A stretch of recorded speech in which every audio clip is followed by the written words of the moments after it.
quickly rising to the very top of his profession based solely on intelligence, grit, and the willpower to push on where others might fail. A man who's beginning to distinguish himself amongst his peers, where no one can say a bad word against him. Well, that's enough about me. I'm here to talk about Jon. So, as guys, we don't always say what we feel, but my friendship with Jon is more like a brother relationship.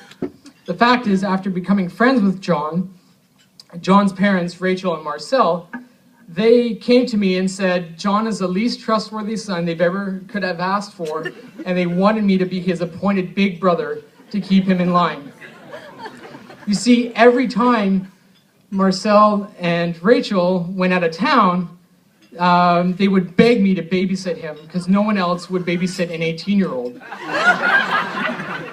Knowing the cost that Jon's tomfoolery would get him into, such as nearly writing off a brand new SUV due to doing donuts after a snowfall, they would leave me large sums of money in case I needed to bail him out of any trouble, which I got to keep if I didn't use it. So Marcel and Rachel, thank you for paying for my wedding last year. Being a third parent for Jon has been a thorn in my flesh for over a decade. Cleaning up paintball shots in the house, chasing after his dog Casey through Cumberland Estates, being thrown out of a golf cart while golfing, sacrificing beach time to take care of him while he was sick traveling down south, and singing to him to sleep after beating him at video games. You see, Jon loves to have fun while he works, and even work while he has fun. And this is why Jon was so successful in his skiing career. And when the time came for him to eventually move on and find work, he started his own business, what I like to call Jonathan Robert, Lego building, and Tonka truck driving, landscaping design.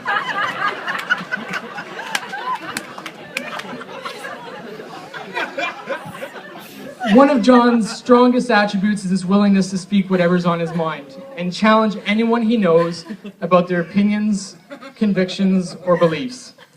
Jon, if only we could work on your delivery, you might not get so many people wound up and on edge.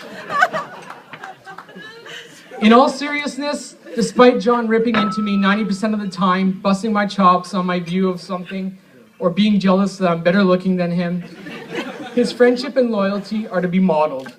Jon's work ethic is unparalleled, and he strives to excel at all he does.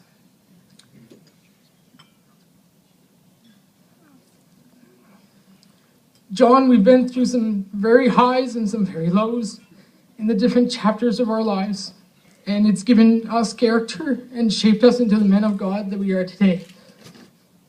And for that, I'm truly blessed to have walked that with you. Now, everything I've summed up about Jon was evident in the way he approached Katrina. He worked hard, spoke his mind, and challenged her in order to get her, and he didn't take no for an answer. My first impression of Katrina was that she was a beautiful, second to my wife, of course, peaceful, sweet, clever, friendly, thoughtful person. She brings to Jon everything he lacks.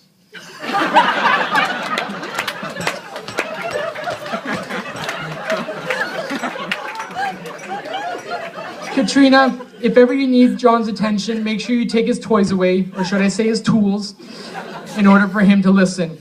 He might say that he can't cook, which is sometimes true, but man, does he know how to do laundry, clean the floors, and take out the trash. Jon and Katrina, you deserve one another, and I know you'll make a great life together.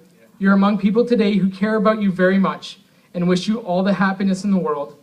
I don't know what the future holds exactly, and I know that 20 years from now, many things will have happened that we can't predict today, but whatever happens and wherever you go, I know you'll have each other's love, and you'll also have all of ours. We'll always be ready to help you and ready to share your joys with you when they come.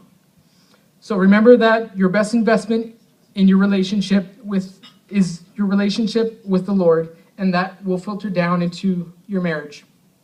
So with that in mind, keep the Lord first, always love each other, always respect each other, and always be there for each other.